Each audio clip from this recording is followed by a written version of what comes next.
Welcome back to a Celtic State of Mind. I'm Paul John Dykes.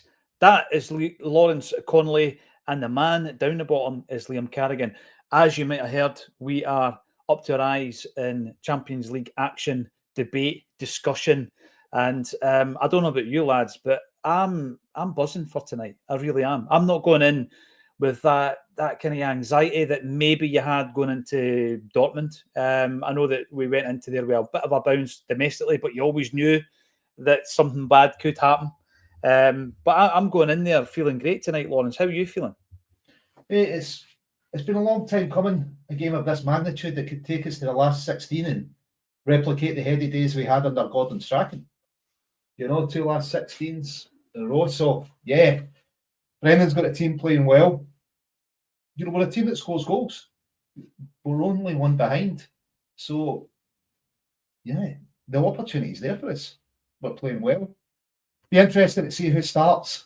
That's the big thing, isn't it? We've got proper options now.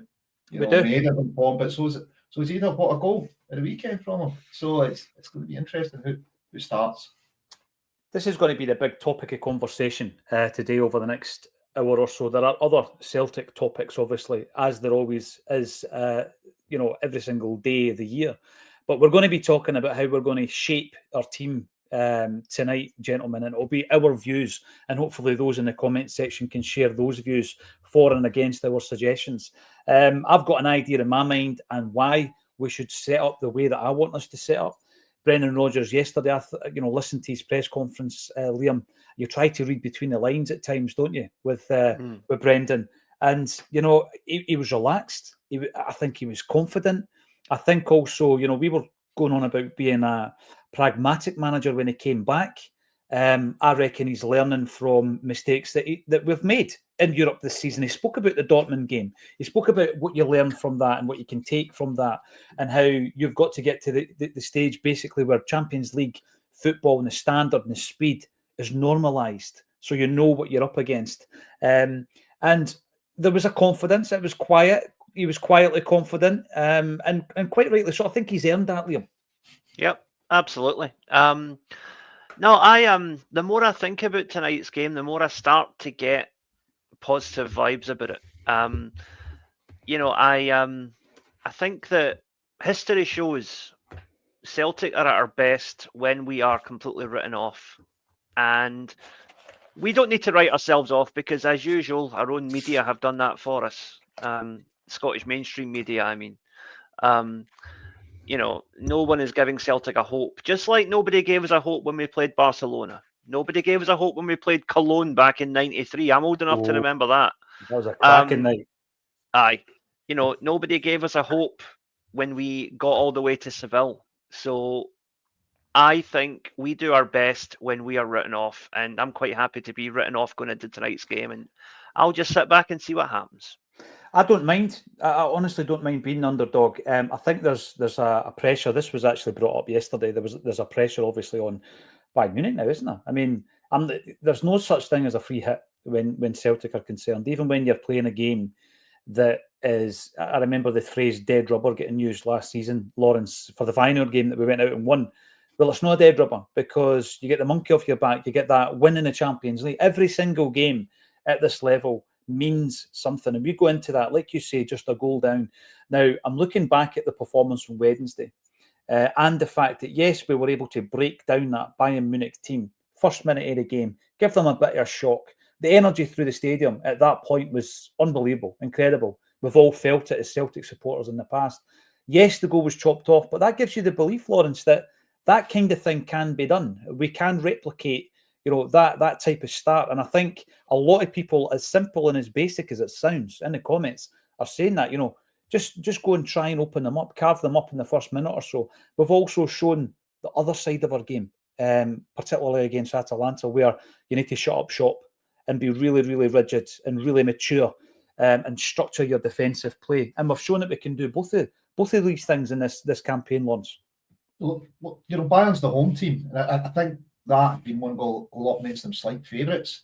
Certainly not underdogs based on the last 20 minutes of Wednesday's game. Bayern were rocking there. So they were on the ropes, Lawrence, weren't they? So based on that, if we take the game to them, we know we can cause them problems, and we know we've got goals in them. Mhm. So you know, before we played them on Wednesday night, I thought Bayern, they could really hammer us, but I thought it was a great performance with us, especially once we got a bit of belief in the second half. I think Brennan's talked about it being a bit braver, a bit more belief was all that was needed. You know, I know that the Scottish media they've written us off, but you know, I wouldn't be surprised to see us go through. You know, Ida and Maeda have both got goals in them. You've got two wingers who can create chances, and Kuhn and Jota against any opposition, but who have also both got goals in them. So fully expect us to score over there, mate. Just how many? I'm going to ask you the question, right? Brendan Rodgers was asked yesterday in a press conference around the fitness of his squad, and he basically said he's got a clean bill of health. But previously, he had mentioned that Bernardo was out for 4 to 5 weeks. That had been the update we had got on Bernardo. So has that been clarified anywhere, gents? Or let us know in the comment section, because he was the one I was thinking to myself could be very useful tonight. Has it been clarified, Lawrence? Have you heard anything? No, I've not seen it. I've not. Is James back as well? I don't know, mate. So I'd expect both of them to be missing. I know he said it's a clean bill of health, but maybe he's kind of carrying that. I've already told you these guys are out. So somebody has got the short straw. Every time that you get one of these press conferences, somebody has to ask that question, don't they, Lawrence? Any injuries? Any injuries? Everybody fit? Should have followed up with says everybody's fit. What does that mean? Bernardo's recovered? Absolutely, absolutely. You know, but you know, look, listen, all eyes are on Celtic. It's this for this game tonight to see what we can do. I didn't realise they'd be on the Celtic game on Saturday. Apparently, the bar ref couldn't see a two-handed push and a Hearts boy in the box. Wasn't even worth a bar review.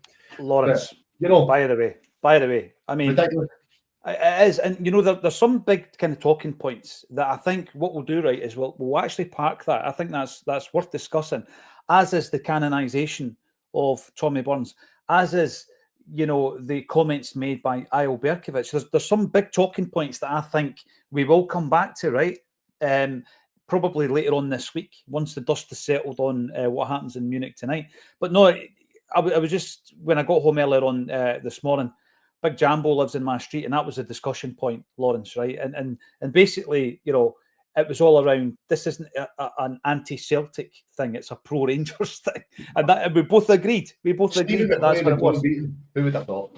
Oh, I know. Anyway, it is all about Celtic and Bayern Munich, as you said. And listen, it's probably come up because we're doing so well. And you know, if we beat Bayern tonight and we get through, will we really come back to that decision? Maybe next week. Maybe next week. But the thing is, though, Lawrence, right? What you're saying there, what we're doing, it's real time. It's real time, Liam. And you could play it safe, and you could sit here and go, well, you know, the quality of Bayern Munich, you know, Celtic shouldn't really stand a chance. It's all about just going out there and giving a good account of yourselves. We could fill the hour with cliches, but we're football fans first and foremost. And you go into that game 2-1 down, particularly with that last section of the game that Lawrence touches on. And you look at that and think, wait a minute, we really got to them. We had them on the ropes. We really did. You then look at some of the incidents in relation to Kuhn's goal and Engels getting brought down in the box, and you think, on another night, these are the margins. There is nothing wrong as a football fan to dream, and I don't think it's naivety, Lawrence, Liam. I really don't. It's not naivety. We know in the pecking order where we are in the food chain of European football. But what I'm saying here is, despite all that, and it goes back to one of the blogs that you've written actually in the last couple of days, despite the financial, the massive financial gap between a team like Bayern Munich and Celtic, despite the fact that you could probably go through that Bayern Munich team at any given time, and there's world-class players in there, whereas we're looking at our squad saying, what players which players are Champions League standard? Which players are you happy with at this level? So we know that there is a huge gap in many, many ways. But this is football, and anything can happen. And I think that is based on what we've seen on Wednesday night, Liam. It's not based on just a wing and a prayer and wishful thinking. No, it's not. But at the same time, those things don't do any harm either. To quote myself, quoting somebody far more famous than me, once you choose hope, anything is possible. So I like that. I believe, I'm hopeful. I choose to be hopeful about this game. I'm not going to be arrogant. I'm not going to be complacent. We are playing, in my opinion, one of the top 5 teams in the world at the moment. But why not? Why not? That's why we're here. That's what it's all about. It is about going to the top table and saying we deserve to be here. Yes. So tonight is a chance for us to show that. That has me thinking, Liam. One of the top 5 teams in the world. So us, Bayern, who's the other 3?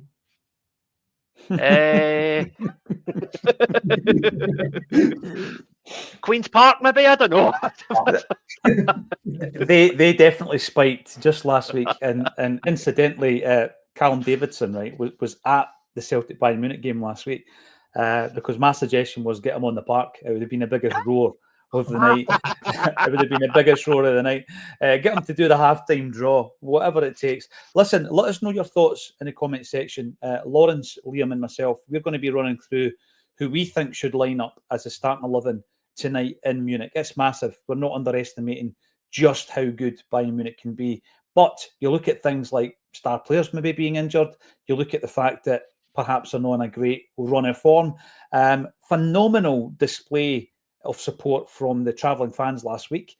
How will they react if Celtic take the lead? You know, these are all the things, all the elements and the margins that can contribute to a very special evening. What's been said quite a few times, and rightly so, since Wednesday last week, that performance there, we went out there and for me, Lawrence, we were far more toe-to-toe, punch for punch with Bayern Munich. I've watched the Barcelona game back from 2012, which was it was a campaign in which we last got to the final 16. And we know that, even if you look at the Juventus game, we were completely outclassed over the 2 legs, right? I mean, there are certain elements to the Celtic Park game that I was never happy about. Remember Hooper, there was a set of arms around him at every corner and all this kind of stuff. And they were masters of the dark arts, but they beat us and beat us well, Juventus, that year.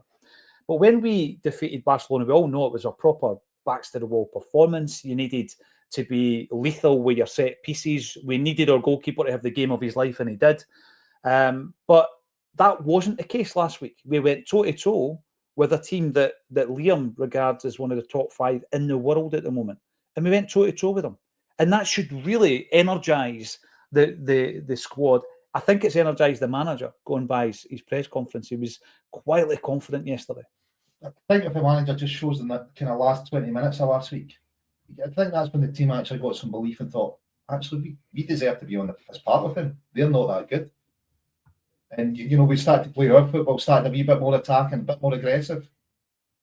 And Bayern were rocking at times. So, yeah, I think if we can start off in that manner, bring that belief from the last 20 minutes into tonight's game, there's no reason why we can't go through.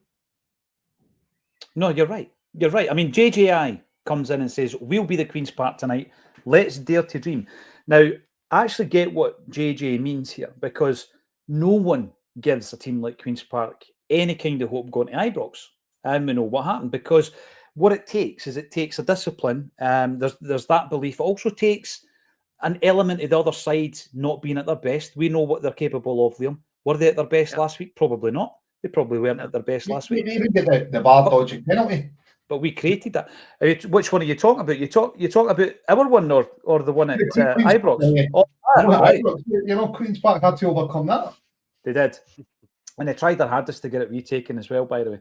Right, let's get in some of the comments before we start in the sticks. We all know that Schmeichel's going to be playing, but we'll have a wee chat about Schmeichel and the impact that he's had since he came to Celtic as well.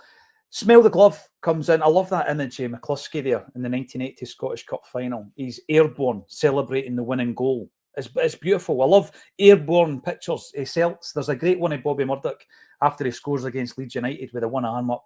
There's the one with Kyogo, who is dearly departed, obviously, for probably sunnier climes, but maybe a warmer bench. And he scored against Hibs, and he's mid-air and the hair's going, and there's a mist because of the pyro. Love it. I stick to green tea these days, says Smell the Glove. Anything goes, by the way, in the comment section. Good for digestion, apparently. I'm going to give you a wee hint once you get to a certain vintage. Lawrence, what age are you, mate? 48? You're 48, aren't you? No, mate. I'm 50. 51 soon. My God. Yeah, I missed the memo. Sorry, mate. I'm 46. And Liam's a wee bit younger. But what I would say, if it's something for digestion, like try this. Get a full lemon. I'm talking the skin, the pips, everything. Stick it in the juicer and juice it. Drink that. Drink that. You will know all about digestion if you do that, by the way. It's very good. I heard there's been a Guinness shortage, but that's ridiculous if you're just drinking. Get a lemon. Get a lemon. You know? If you're like me and you like something sweet, you might need a bit of honey in there. But come on, give it a try, guys. We're all getting to that age. Brendan McCarthy, come on the Celtic tonight. We are the original history makers, and we can be again. Listen, I believe all this, Brendan. Liam's nodding his head. I go back to some of the things said by Billy McNeil. There's a fairy tale about this club, and it's not cliched, Liam, Nope. because you are looking back to the historical figures and the historical games of the past, and you know the legacy of that. I always say this, you know, every single year for the rest of the time we've got to celebrate the Lions. The legacy of the Lions is why we go into games like tonight thinking anything's possible. Maybe naively so, because that was a fairy tale, right? And tonight, listen, it couldn't be more difficult. You're going to the Alliance Arena, you're up against this great side, and you're a goal down, right? Absolutely underdog stuff, Liam. But I don't think that's kind of birthday card, you know what, or cliched. I just think it's part of the psyche of being a Celtic supporter who's been brought up with these traditions and these fairy tales. Yeah, because, you know, as I said a minute ago, in fairly recent memory, we have produced shocks of this level before. You know, Barcelona twice within about 5 years. You know, I go back to that the Cologne game from the early 90s where we were 2-0 down and out after the first leg, came back and won 3-0. You know, there are numerous examples. I mean, Seville, how many times did we get written off in that run, right? You know, Blackburn, it was men against boys. We'll sort them out at Ewood Park. Aye. Remember that one, Souness? You know, again, we drew with Liverpool at home. We drew with Boavista at home, but we went over to both of those stadiums and got results. So we've done it before. We can do this. We can definitely do this.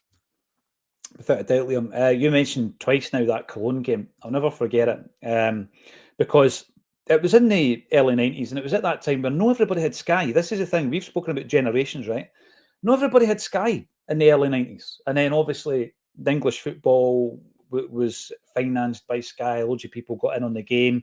It was really when they launched the digital dishes, wasn't it, where they started giving away everything free installation and all that to get you in. And then they started making their money.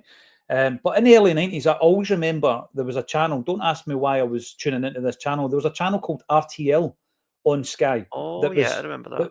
That was way up, channel 300 and odd.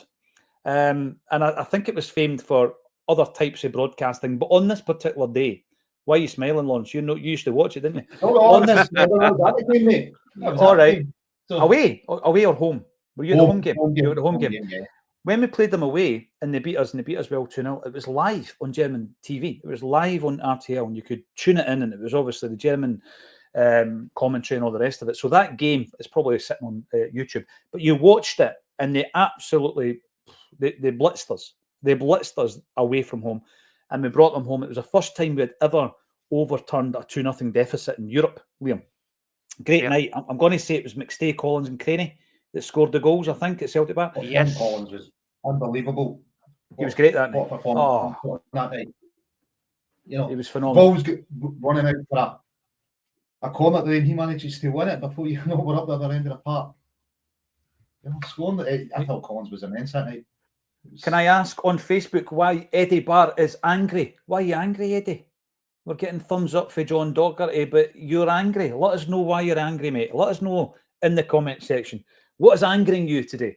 1200 live on the stream, and that was an example of us being the underdog, but still getting the result that we needed. Sporting Lisbon, people remember the 5-1 game. We were wearing the away jersey, similar to the colour that you're sporting today, Lawrence. First time I ever wore that particular style of kit, because there was a few different changes to it over the years. And we beat them, well at home, but they had absolutely pumped us away. I think it was 2-0, actually. which would bring the Cologne thing into question. I'm pretty sure, was it 2-0 away from home where they beat us? Yeah. Someone in the comment section will have been at that game, and we brought them back to Celtic Park and we absolutely destroyed them. Yes, it can be done. We were under the lights at Celtic Park. That gives us an extra added energy. We've not got that tonight. We are the underdogs massively, but there's nothing wrong with that now. Paddy Lavery comes in. Will it be Jim or sofa time or deck chairs and a load of Guinness? Well, what's it going to be for you, Lawrence? A couple of Guinnesses? That'll be a warm-up, mate. You know, like yourself. Then we'll probably get to the event, have a couple in the Skylark anyway. So the Skylark has become the kind of pre-event pub for a few jars. Yeah. Right. Oh, yes. Okay. And then you're going to join us at Bad. Barras Art and Design, Carlton Entry in Glasgow. Yeah. Scott looks after everybody extremely well there, doesn't he? He does. He does. You know, free pies in for everybody. Service is good. The beer's cold. Yeah. Great team down at Bad. Yeah. Yeah. No, they're a great team. And obviously Acsom's going to be there. It's on the big screen. Liam McGrandles, our pal Liam, is going to be playing live on the stage. What's not to like, you know? So I don't think you've been on since the furore around Liam. You're a pal of Liam's. Lawrence, anything to say on that? Yeah, absolutely. I mean, Liam's one of the nicest guys you can meet in the circuit. You know, even at halftime of these gigs, he makes sure he goes through fans there, chats to them. I'm not saying anything anyone else hasn't said. I think he's had over 10,000 messages of support. There's probably like half a dozen faceless guys on Twitter. Yeah. And you're thinking, listen, what he's trying to achieve here, you know, it's just ridiculous. I guess some people are never happy, maybe just want to complain about stuff, but Liam, bang out of order, mate, isn't it? And I think by the amount of support he's got, Liam obviously knows it kind of in the steam that he's held. Exactly. Yeah, and that's what's important. The thing is, we do tend to, it's human nature, we tend to focus on the minority of negative comments, Lawrence. But what was great to see was the amount of support that came out of the back of that. And I'm looking forward to seeing Liam perform tonight. Brendan Monaghan, it's always a pleasure to see you in the chat. Let us know your thoughts. I wonder, Brendan's a singer of some renown. Yes, absolutely. Yeah, maybe Brendan, because he was over, and I didn't realise he was coming over, and I didn't meet up with him. But maybe he'll come over and play an Acsom event once. Oh, that would be phenomenal. That'd be top, wouldn't it? I would love that. Yes, get in touch, Brendan. We could do that. We are regularly doing live events, and if you throw in a bit of music, the crowd react. We've tried other things. We've tried comedians. We've tried poetry. What are you smiling at? We've tried live podcasts, but people just want to hear the tunes. Leanne Campbell. Don't burst my bubble here. If Ralston's starting, that means Alistair Johnston is injured. Now, I have live open, as we speak, the news aggregator site, Celtic News Now. You telling me Alistair Johnston's injured? Seriously? I've not seen that. I have not seen that AJ is injured. Can anybody keep me posted on that one? I've just scrolled down about 30 or 40 stories, and I've not seen that. And if AJ is fit, then Ralston will not be playing. But there's going to be a massive discussion around Taylor once we get to the left back. David, for some reason, does not believe that I was directed to RTL. What are you laughing at, Liam? I was directed to RTL to watch the Cologne game, David. It would also help me with my German studies, as I was a German student at the time as well. Jerry Smith was at 2 games against Cologne. They wore a white kit at home. I always remember Pierre Litbarski. Remember him? He was like one of their star men at the time. He does TV over here in Japan occasionally now. He moved to the J-League at the end of his career and became fluent in Japanese and is still an occasional pundit on TV over here. That is tremendous. I love that. So I'm now looking at him. Yokohama FC, he managed for a season. Over there as well. No, that's fantastic. Pierre Litbarski was one of the star men. Got the fright of his life when it came to Celtic Park. So keep the comments coming in. I will be watching it on Amazon Prime. Again, a brilliant talking point, Mark, that we'll probably pick up on next week is the fact that Celtic are appearing live on Amazon Prime tonight, and it's something that maybe Scottish football should look at for the future. Liam, I'm going to come to you first because no one's going to argue with me. I'm pretty confident to say no one will argue the toss around Kasper Schmeichel starting tonight. But let's have a wee chat about his importance. We've mentioned Fraser Forster's displays. I'm not just display, because remember what he did against Lazio in Europe. And it's going to be one of the nights tonight where you need him to be on the form that he's more or less shown all season. Yeah, absolutely. I think that the issue with this game that a lot of people have kind of, certainly reports I've been reading that have kind of glossed over, is both goalkeepers are going to be crucial tonight, because Bayern also, a lot of their strategy is based on having like the sort of a sweeper keeper. But amongst the Bayern support, there has been questions about Manuel Neuer's capability to continue doing that at the age that he's at. You know, Kasper Schmeichel has been superb for us throughout this season, and to me, his age isn't an issue. He could easily play for another 2 or 3 years if he wanted to. I haven't seen enough of Bayern this season to judge one way or the other, but a lot of Bayern fans, from what I've been reading, are not confident in their goalkeeper. So Right. I think both goalkeepers will have something to say tonight.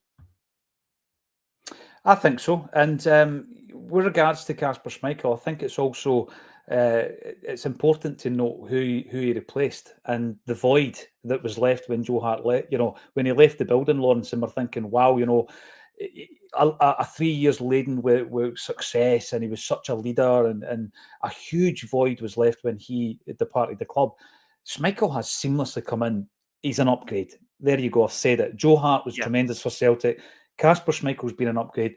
Yeah, a couple of passes here and there, but over the piece, his distribution's been excellent. There's so many saves in a game at times, Lawrence, that you almost take it for granted that he keeps so many clean sheets. And for me, he's been the best signing of the summer, even though he never cost us a fee. Well, see, he's come in. He's played in a better team than Joe played in, I think. I don't think Joe's left us all together. I always enjoy his trips back to do the commentary. So, but Schmeichel, yeah, he must give that defence so much confidence. They'd have been worried, somebody like Joe Hart leaving, who are we going to get in? You know, is it going to be a Barkas style guy? You know, got Kasper Schmeichel, you know, obviously at tail end of his career, but he's performing week in, week out for us. And the sweeper keeper, it seems to really suit him, doesn't it? You know, It does. You know the thing though, Lawrence, with regards to this, there's loads of great comments coming in, by the way, is you've brought to mind, you know, some of the individual performance that you require to get the result. And we always go back to Foster, the Legrand, Morala, also stuck in it, Spanish guys as well as German. RTL was very educational. I'm getting loads of stick for that, by the way. Thanks very much.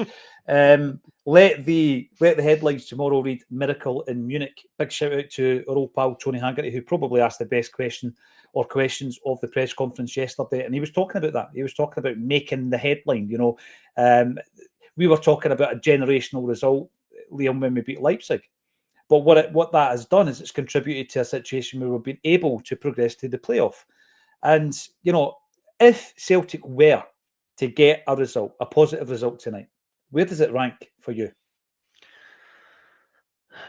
I would, okay, this is a big one. I would put it, in recent years, I'd put it on the same level as the Barcelona game. Because it's that level of opposition we're up against. Barcelona had Messi, the best player in the world at the time. Bayern have maybe not an individual player of that level, but they have several world-class players in their team. And I include Harry Kane in that, although, you know, people like to talk about his deficiencies, but I think he's a superb striker. And probably him and Bellingham are the only two truly world-class players in the England squad at the moment, in my opinion. But it's for me, it's on the same level as Barcelona, particularly if we do it away from home, because our away record in Europe is not great historically recently. That was the big difference. If you look at the seasons where we've done well, it's been away results that have done it for us. You know, we beat Barcelona. People forget we went to Moscow and won that season as well. You know, that was crucial in actually getting us out of that group in the end. You know, we when we knocked out Barcelona out of the old UEFA Cup back in the early 2000s, you know, we got a 0-0 draw in the Nou Camp. Mm-hmm. It's the away results are huge. even if they're not as memorable as some of the great home results that we've had. You know, when you're talking about away results, and Lauren's quite rightly said the teams under Gordon Strachan, we managed to get through to the last 16 twice on a bounce. Unbelievable. Maybe underappreciated at the time, Gordon Strachan. Lawrence, I think it's with hindsight, with a wee bit of time, we're now looking at his period as a manager at Celtic and thinking, by the way, what he achieved was incredible. Almost half the wage bill. Yeah. While, you know, some clubs are, you know, knocking 20% off and getting beat by minnows. Strachan, almost half the wage bill, and, you know, 2 last 16 finishes and doing it. But you, some of the nights you hear him talking, he kind of jokes, you know, I get 2 last 16s with Caldwell and McManus as my centre half pair. Mm-hmm. So sometimes, you know, it's the sum of the parts that more is being a team. And we're going to need that tonight. You know, man for man, there's no doubt their players would be weighs a lot more than ours. But if we can take some belief from that last 20 minutes and show that kind of aggression against them, we can put them in trouble. Like I've said, you know, if we get an early goal, Neuer didn't like getting closed down by Maeda, did he? He had a few scares. So, yeah, I honestly think it's all we play for. I wouldn't be surprised for us going through. Well, I think it'd be bigger than Barcelona, but I think Barcelona would it be a bigger shock, or was a bigger shock than this would be if we get through. I think we're a better team. The performances in Europe have been a vast improvement in the last seasons. Dortmund game aside, you know, really great performance away to Atlanta. So, and I think we've grown kind of game in game in Europe. I know at Villa we ended up getting beat 4-2, but you know, you're 2 down early. But that team didn't crumble then. They showed a fortitude and a resilience We to get did. back into the game. Yeah. You know, a bit of belief about themselves. But you're pointing something out there. I watched the game back, the Villa game, because we covered it live at Barra's Art and Design, and Chris was the host of the live stream here. So the following day, I've watched it back, and again, and I've said this all week, I've said it since last Wednesday, every time Celtic concede a goal, guys, I'm always looking at the point where we've allowed that to happen. You know, is there an error? Is there an individual error that you are able to change, that you're able to improve on? There are certain goals that you look at and think there's nothing we could have done there. And that's what people kept saying about the opener at Celtic Park last week. But if you go further back, and I've said this and people will be bored of me saying it, we lost possession 50 seconds before that goal. We were in control of the ball at that time. We didn't protect it well enough. And then when you look at the Aston Villa game, Lawrence, and you look at the individual error that happened in our own box, you think to yourself, at that, you know, we're in the game at that point. Individual error. The 2 things last week, the 2 goals, individual errors that we are able to eradicate. And then we're bringing that, you know, those margins a lot tighter. So that's the one thing I would take from Aston Villa that we've not learned, is those individual errors. They're not being forced by playing against better players. They're just errors that we're making defensively. Errors that we're making. You know, you're playing against Harry Kane, mark him. Make sure you mark him, because he will score. You might get off with it once, as we did in the first half, but you won't get off with it again. And obviously, he punished us. So that's the one thing that concerns me a wee bit, Liam. We didn't learn from that at Villa. The individual errors continued into the Bayern Munich game last week. Yeah, but unlike Villa, we get a second shot at this now. We know exactly what Bayern are capable of. And it's that's the good thing about 2-legged European ties, is that you do have that chance to put right exactly what you did wrong the last time around. Yeah. You know, I'm a bit old school that way. I wish we still had the old European Cup, 2-legged knockout ties, home and away.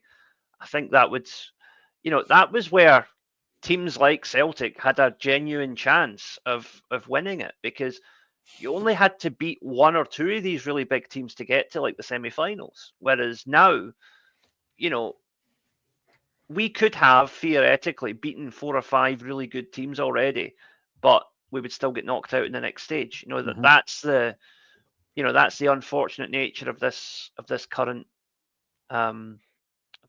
system. But you know, the old European Cup's never coming back. I know that, but I think it was a more level playing field back then, in my opinion. Yeah, it was. And you could have occasions like the year that we were defending European Cup, we got bounced out in the first round. because we came up against a Dynamo Kiev side that somehow managed to beat us. And at that point, if you look at the record books, this is sensational, right? We have obviously the folklore of the Lisbon Lions. How many times, guys, do you think that starting 11 started for Celtic? I know definitely started against Clyde once. You're talking about the game where Simpson didn't actually play. The final appearance of the Lions. Is that the game you're talking about? Aye. So officially Simpson wasn't in the starting 11. He just went on the park to say cheerio because he'd hung up his boots or his gloves or both. He's bonnet. Yeah, there's a question for you. 20, mate. I wouldn't have thought more than 20 times. No, you're right. You're right. It's not as many as 20. Not as many as 20. No, because between Ronnie Simpson retiring and Joe McBride getting injured mid-season, there wouldn't have been that much of an overlap. And Yogi played loads of games. You're right. Yeah, and Yogi arguably they played. It's kind of. Yeah, check it out, right? I actually counted them. I got the old Celtic Football Companion out. You know, the one that gave you every game since 1946. I don't know if you ever had a copy. It was very well used in my research, and I counted it, sadly. I counted every single game. So not as many as 20. Let us know in the comments section. And how did they do? How did they do in the games? Did they play in Ireland wearing masks once or something under an assumed team name? Jimmy Johnson certainly did. Jungle Lion, streetwise is the key. I think you get that, Jungle Lion, from the games that we've played. Being streetwise, that was the one thing I think we let ourselves down with in Dortmund, the game before you knew it was away from us. But you know, when you look back on that, and I know that some of the Munich fans and, you know, the alternative versions of a Bayern Munich state of mind, if there is such a thing, they're talking about the fact that they were disappointed last week because Borussia Dortmund are nowhere near as good as Bayern Munich in their view, and they were able to dismantle us. So I think they're looking to do something similar tonight to make up for it. So we've got to be street smart. Sorry, Alonso. I think the Dortmund game was a wake-up call to our players about the level they were stepping up. You know, they couldn't play as loose. You had to be a bit tighter without the ball. And it was, you know, it certainly seems to have had an effect, you know, on our performances in Europe. But yeah, I think the players maybe went in not really expecting the level of play they were against, and it's really kind of given them a bit of a shake. That Dortmund result gave them a fright. There was a couple of changes at half-time, Lawrence, which would suggest that Brendan Rodgers agrees with you or agreed with you. Remember Alex Bailly, you know, these people are just part of Celtic's past now. He came on at half-time and I thought had a very good second half. Paddy Lavery believes that Double Denim is being paid by myself in bottles of hairspray. But you know what, Paddy, come back on tonight because the bold Double Denim, aka Chris McElwain, will be hosting the show this evening, and you can throw that accusation at him directly. Tony Cassidy, everyone watching, and the Bricky steps up and scores a winner for Celtic. Oh, it's time for heroes, guys. Your favourite player, mate? Yes. I'm, by the way, not even tongue in cheek. He is my favourite player, Tony Ralston. Would love to meet him. Smell the glove. RTL, the German channel, good at night. I don't know. That game, go and check the wiki. That game was on in the afternoon. I seem to remember. Something to do with floodlights. Oh, I think it was, mate. Must have been. Right. Bayern aren't unbeatable, lads, says Colin Bean. Keep the faith. The faith is being kept. Defo a 3-coucher, says Bob Gall. Some people talk about sofa scores, but the only sofa score we know is the Jim Orr one. How many couches do you need to hide behind? Love Ralston, says Kieran, but really need an AJ fit and playing. Even though Ralston's my favourite player, Kieran, I agree with you wholeheartedly. Let's get to the defence then, and I'm going to ask you first, Liam. I'll give you mine and my reasons behind it. AJ, one mistake last week by not marking Kane at the back post. He was AJ's man. He'd followed him about all night, and I think he did really well, AJ, all night, other than that one lapse. And it's not often you talk about Alistair Johnston after a game saying he should have done better because he's been very consistent. Right, left back, this is the one I think is going to create a discussion because I'm going for Jeffrey Schlupp, not because I have an issue with Greg Taylor. I have been critical of him at times in the last season or so, but I'm going to go back to the play. I don't know how you qualify as being world class, Champions League class. Michael Olise scores a goal last week that nobody is going to stop, Liam. By the way, I totally accept that. Nobody's going to stop it. Now, I was critical of Taylor at the time. I'm not going to repeat myself. I think he should have done better leading up to that moment. In that moment, he gets skinned, right? He's not stopping him. But I'm going to throw it out to you. If you're a pro footballer and you've played with someone with that level of talent, the pace, what they prefer to do, come inside, go outside, whatever it may be, and you're familiar with their style, would it be an idea to play Schlupp based on that, Liam? Because obviously they're ex-Crystal Palace teammates. He'll have, travelled with them. He's trained with them.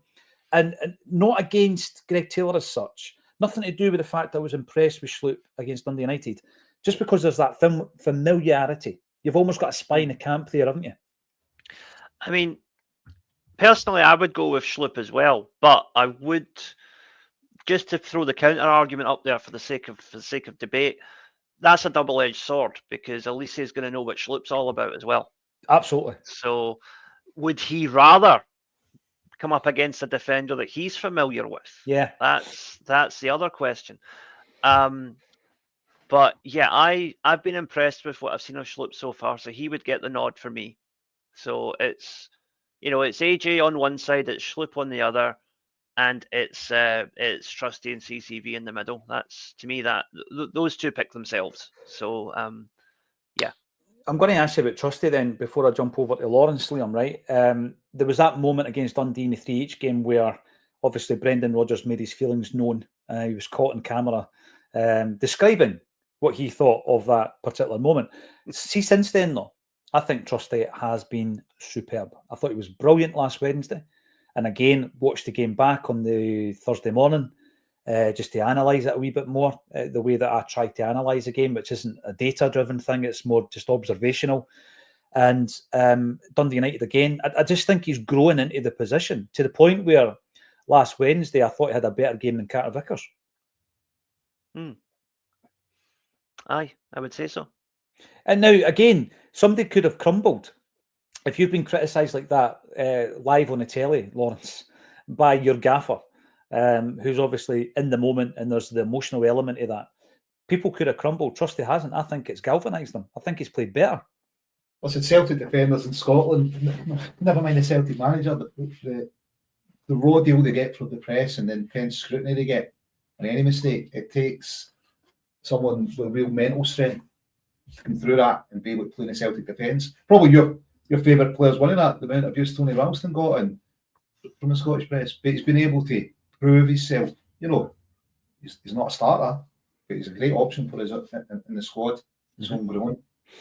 So yeah, Trusty's definitely, he's looking worth the money now, isn't he? Yeah, I think so. Yeah, I mean, listen, there's been moments this season where I've looked at him and I've thought, right, okay, it's still a sprint between him and Scalesy to see who gets the start. Scales for me has had one bad game this season. It just so happens that we were all pretty poor that day, but that one bad game came at Ibrox, and it didn't feel for me as though he's been dropped, Liam Scales. And I think that when called upon, like even tonight, if he's called upon tonight, I'm still confident that Scales can come in and do that job. I actually think he's probably maybe that wee bit above kind of Ralston in terms of quality, what he's done over a period of time, Scalesy over 2 seasons, whereas Ralston kind of got that game time, Lawrence, in Angie's first season, and he's never really been consistently played since then. He's always been a kind of stopgap. So, yeah, I think Trusty is shown that he's worth that money, and he's starting to build a relationship and a partnership with Carter Vickers. So we all agreeing then, because Liam and I are saying Schmeichel, Johnston, Schlupp, Trusty, Carter Vickers. Lawrence, is there anybody in there that you would change? Well, maybe at left back, see if we start Jota, Maeda, put up front, I'd play Schlupp, because you're losing a bit of height from Maeda not playing. Don't think Jota will do as much defensive work as Maeda would do in the left. So I would start Schlupp then, because I think he's got kind of physicality there, that makes up. Because Bayern's pretty good at set pieces. We're going to need a bit of height. So if we start with Maeda through the middle, which I would start with, and Jonathan Cook on the right, I would start Schlupp. Right, there we go. Let's have a look at some of these comments coming through. Thanks everybody for getting involved. 1,500 strong on the live stream this Tuesday afternoon. We will of course be back half an hour before kickoff tonight for all the action. Now, T McBee, no chance Schlupp over Taylor, says T McBee. We've also got Gordon Coney coming in to say Schlupp has a higher level of experience due to his years in the Premier League. You do see that quality, Liam. You just, he slots in. Listen, domestic football is completely different, but he's looked very comfortable so far. David Kernigan, defo Schlupp, stronger and bigger, and also offers a goal threat from shots. Yeah, I scalped that post at the weekend there. Just reminded us. Monty says, free pies, address please. Now, I don't know if he's talking about the Skylark or Barra's Art and Design. Is there free pies at the Skylark then, I think? I think there's pizza in. This is kind of pre-match, obviously getting ready, the event. But no, the free pies are in it. Is it Carlton Entry? I can't remember the address of. It is, but it's just Carlton Entry. Entry. Bar, round the corner for neighbours. It's behind the Barrowland Ballroom, right? It's behind the old Beards Bar, right? It's behind that. But I tell people to park on Moncur Street because there's good parking on Moncur Street.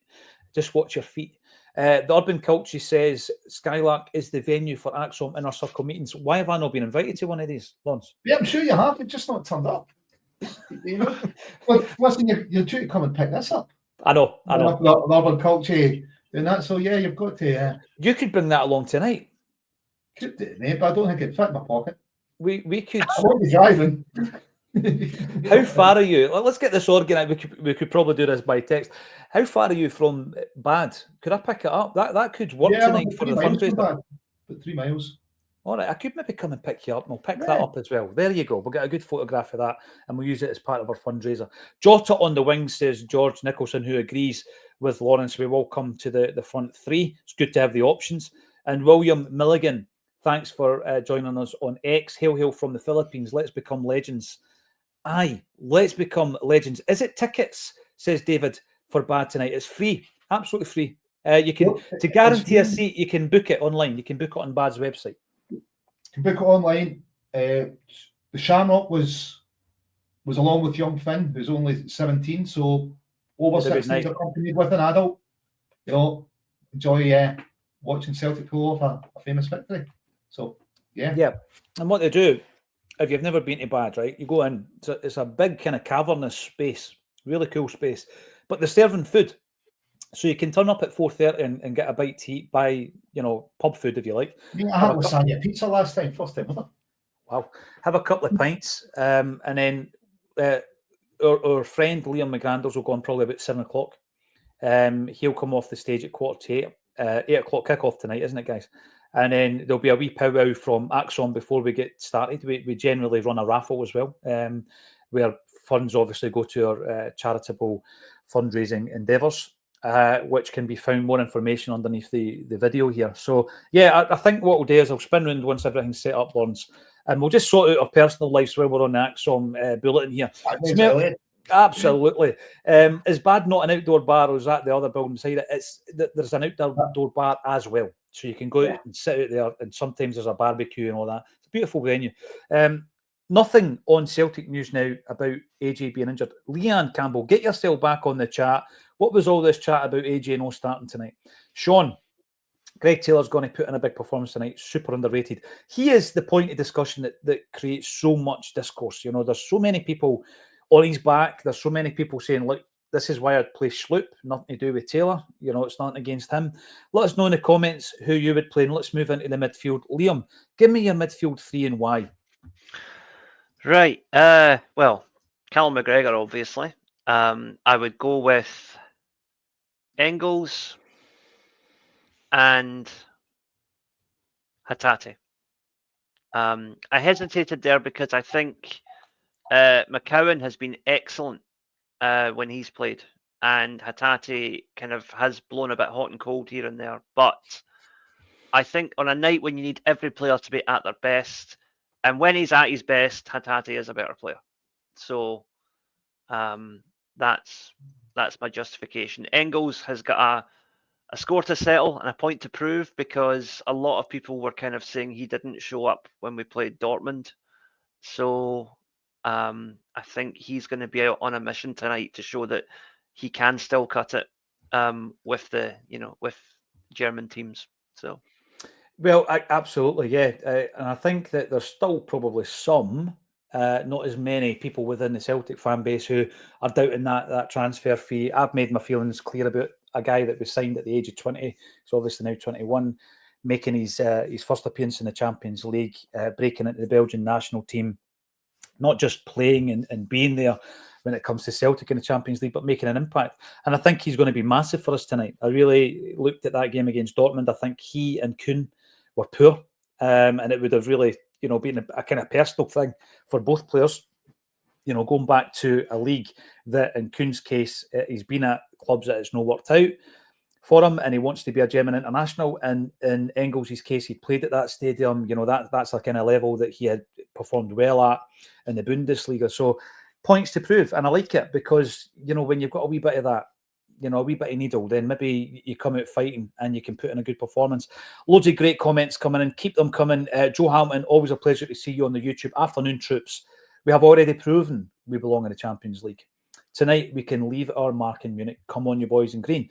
We've also got Brown Warrior, who rewatched the game. I think it was clear from about the 65th minute how we need to play in the second leg. Having watched Leverkusen severely test Bayern at the weekend, and convinced we need to press them big time. And that's why I'm guessing Lawrence is playing Maeda through the middle. One of the reasons anyway. Good day to Celtic fans everywhere. Come on, you boys in green, says Bandito Irlandesi, 32. Where in the world are you watching? Where about in Australia, perhaps, are you watching? And we've got Gordon Coney, who's joining you at bad tonight from Acsom. Well, the big man's going to be there. And also Quinny. Quinn's going to be there as well. And there might be a few others. Jim Orr was at the last one. But, we've got a big team, big Acsom team. There's a few of them over in Germany.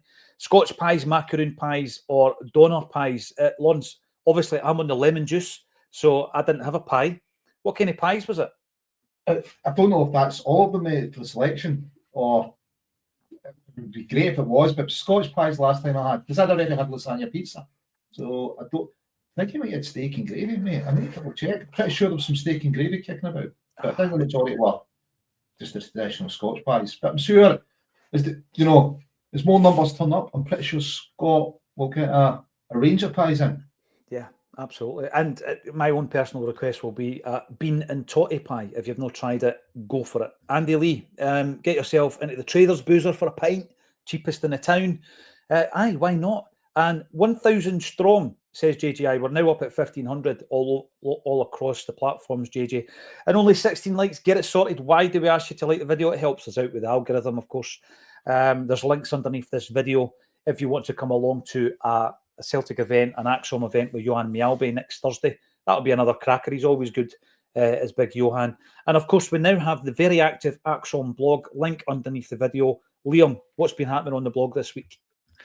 Right, well, yesterday I opened up with, shall we say, I came out swinging in terms of my opinions about our supposed rivals. So I wrote an article about the fact that there is no rivalry in Glasgow anymore, and the article was titled "Delusions of Adequacy." So give that a read. I've also been talking about tonight's game.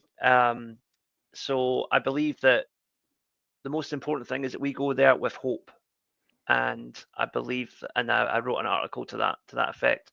And I also more recently wrote a piece a few hours ago about what I think our front three should be tonight. So I don't know if I should say that on the show now, or if I should be refer to your blog. Yes, absolutely. Please check out my but that's a bit kind of I don't know. That's a bit like FIFA these days, isn't it? Give a fiver, and there's a box that might or may not have the player that you're looking for. Everything feeds in. So if you're on the blog, it will feed you into the broadcast and the live events and so forth. It's the hub now, Acsom.net. Get on there. That's where we also put things on there for merchandise, etc., live events. Everything's on Acsom.net, and Liam is furnishing it with some brilliant reading. I've got to say, I really enjoyed yesterday's couple of blogs, Liam, and I'm looking forward to more. But yeah, you feel free to keep the powder dry and refer to your blog for your front three.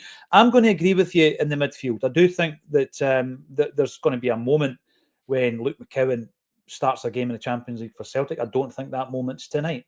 I think Hatate has quietly got to that point where he's certainly deserving of a first-team berth. There was a few games where he was kind of off the boil and people were saying he should be dropped. He starts for me tonight, and McGregor, of course, again, a lot of criticism following his performance against Bayern Munich at home, Lawrence, but of course he starts tonight. Carl McGregor. What's your midfield three?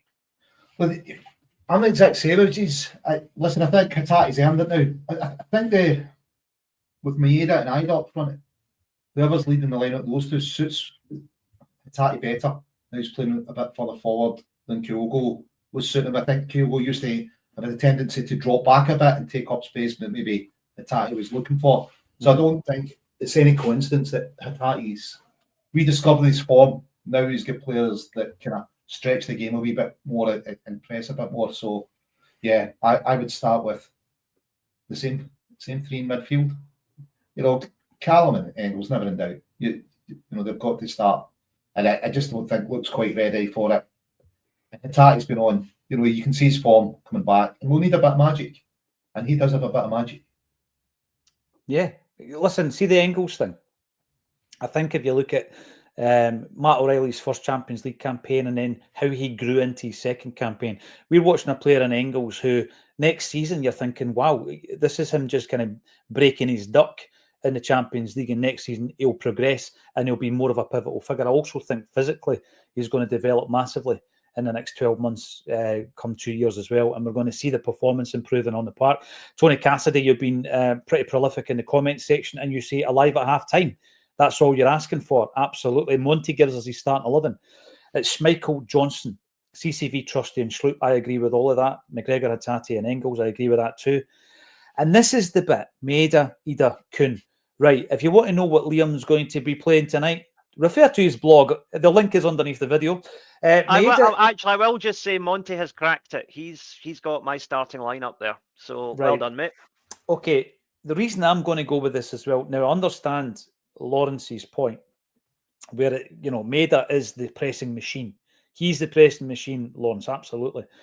But I just, and I'm going by what Brendan was talking, how he was talking yesterday in relation to Jota.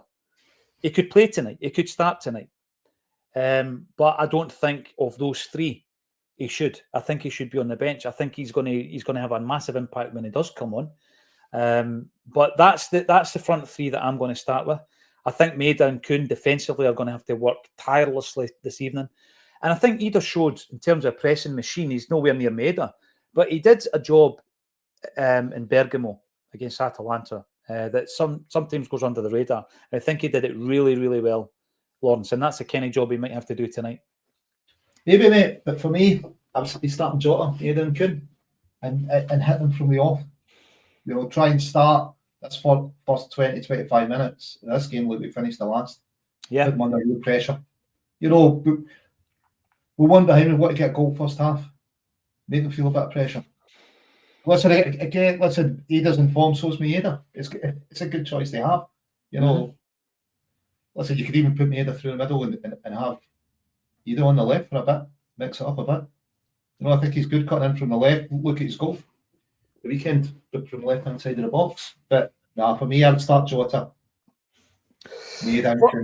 What I like about that, Lawrence, starting those two wingers, is that generally speaking, you look at a Celtic performance and it's one side heavy. So you look at it's all down the right.